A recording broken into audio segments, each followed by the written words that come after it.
Welcome back, everyone. Welcome back to the Migraine Mentors. My name is Dr. Thompson Mayasaka. If you're here from TikTok, you know me as the Headache Whisperer. Doesn't matter, we're going to talk about habits today. It's New Year's. It's a lot of talk about new year, new me, new behaviors, all this new stuff. And there really is a pretty fascinating science behind how to actually take new things and install them into your life. So that's what we're going to talk about today. And it can go a long way with managing migraine effectively, especially when you transition out of the medical world and start going into the more holistic space. That is when habits are worth their weight in gold. So that's what we're going to talk about today. And so ultimately, what habits are or how they're made is largely the same process that we use in the clinic for lots of different types of injuries. We can use it for migraine as well. It's ultimately known as a process called plasticity. So, neuroplasticity, relatively new phenomenon. Up until about the mid 90s, most of us thought that if you injured your brain or if it was just kind of off, it's kind of stuck like that. Thankfully, they've come a long way with research, and now they know a lot better that the brain can actually change itself depending on what you do with it. So that's awesome for us because we are in the business of changing things through repetition. And when you look at habits, it's kind of really at the base of it all entirely what it is. You just do something over and over, over and over and over and over, and eventually your brain goes, oh, I feel like they're trying to tell us something here. So your brain makes proteins, and those proteins sort of strengthen that pathway in a way. Think of it like I live in Minnesota, so when it snows and people walk repetitively over a specific route, eventually those footsteps get so ingrained in the snow that even if it snows again, you can kind of see where people have been walking. It's kind of how habits work. That's how plasticity works. Is more input you put into those pathways, the more proteins get laid on, and the more proteins get laid on, the closer you are to making that permanent. So essentially, habits at their essence are just a case study in how plasticity works. Future podcasts will address how to use plasticity to help migraines in other ways, but for now, we're just going to talk about habits. And so, one of the most important things, really, if you take one thing out of this, it's this next part is if you want to be good at changing things in your life, the best way to make sure you're good at it is to just pick one thing at a time. And it's, um, spoiler alert, takes longer than most people are willing to put in to see results. But if you can stick it out, if you can just listen to this next part and apply it the way that we talk about, the results will last forever. And in general, with this stuff, a pattern we see in the clinic is the longer stuff takes to work, usually the longer it will last in a lot of cases. So, just some quick numbers for you if you are more into the research. So, they did a very large study and looked at people trying to change different things in their life. And so what they found was that the people that just stuck to one specific thing after 2 years, 90+% of them were still doing that one thing. It's a very successful outcome. If you changed it to two things, so let's say in the context of migraine this year, you're going to be really good about drinking your water and really good about taking your supplements. If you try and do two new things at the same time, the results are 35% of people were able to succeed that way. And when you try and change more than three things, the results are less than 5%. So, moral of the story, if you want to succeed at this stuff, do one thing at a time for between 21 and 60 days. It depends on how new it is for you. And that's generally a much more effective way to create new behaviors. So, as it pertains to migraine, a couple really great things that you might want to start is just take an inventory of all of the sort of holistic preventative things you're doing and identify the lowest hanging fruit. For a lot of people, it ends up being electrolytes or filling out their supplement routine or implementing vagal nerve stimulation. It doesn't really matter what for the context of this podcast.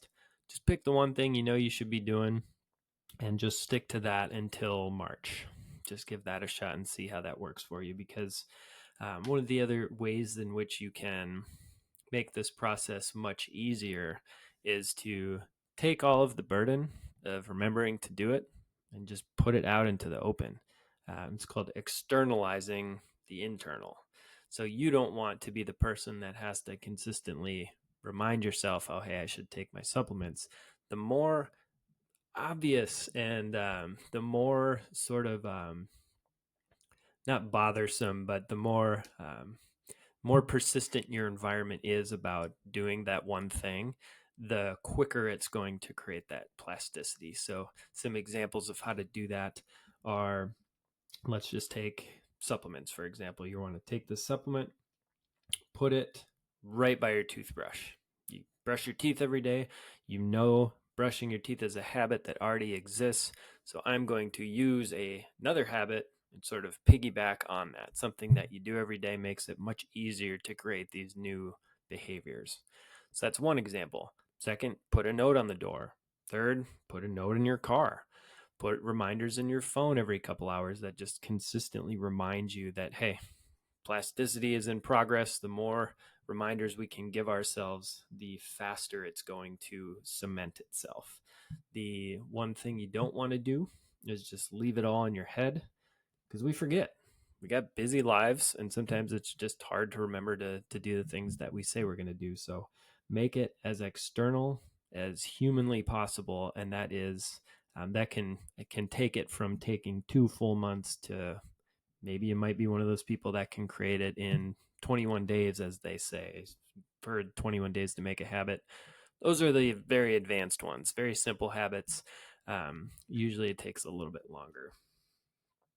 And then the last point I want to drive home with you kind of piggybacks off that last one is you don't necessarily want to use willpower um, exclusively in this process. If you really desire to change and you're having so many migraines that you just will just do anything and you're extremely motivated, just acknowledge that willpower is extremely finite.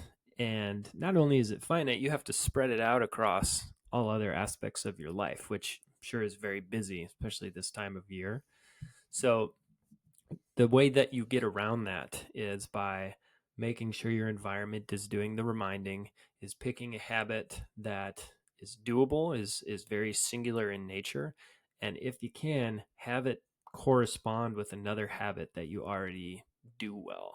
So an example of that would be, um, let's say you're trying to take a supplement and you drink coffee every morning, just religious about the coffee, so you just go ahead and put the supplement right next to the coffee. You could even take it with the coffee or with something else. It's just an easy way to take willpower out of the equation and just sort of piggyback on that habit circuitry that's already there. And so the benefit of doing it this way, I really challenge you guys to think about how your life would look in exactly 1 year if you really committed to this.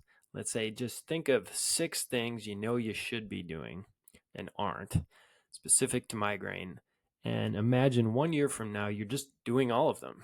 You don't have to think about them because you were extremely deliberate about installing those habits the right way. And now you just have these healthy behaviors that exist on autopilot that will never go away.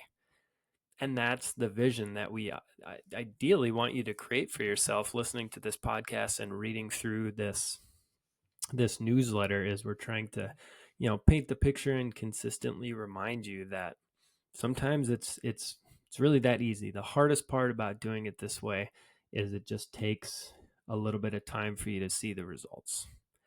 But that's why we ask you to envision your life 1 year from now with all of these things on autopilot, because sometimes it just takes envisioning that long-term success and understanding that it's totally doable for you to buy in enough to actually start installing these things. So this will be a pretty common theme as we go forward. We really want you guys to um, extract as much value from this as we can, and we're giving you everything that we give to patients, with the exception of a few things that we need to do assessments for. We're giving it all to you for free here, and we just want you guys to to know that this side of the space, this side of migraine management, there's a lot to it.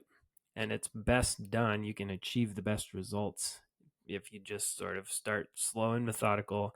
And then as you build up speed, you add in some of the more complex stuff. And that's ultimately how you take people from 20 or 30 a month, migraine days a month, to our last patient that we just wrapped up with started at 24 and just had her first migraine free week since puberty. She's 54 and started here. This is the process that we used is the process that we're outlining right now.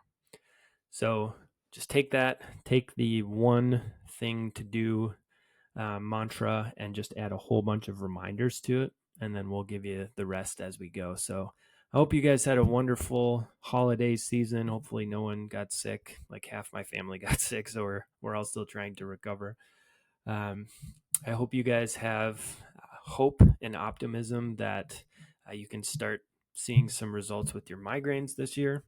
And if you guys have any questions or honestly any feedback, if there's stuff that we're not talking about and addressing that you just really want to know more about, please feel free to send us an email. My email is drmaesaka@theneuralconnection.com. If you have any questions or need anything, please don't hesitate to reach out. I will be here for you for whatever I can help you with. So until next time, you guys, we will be back to our normal schedule next week on Wednesday, and we will talk to you then.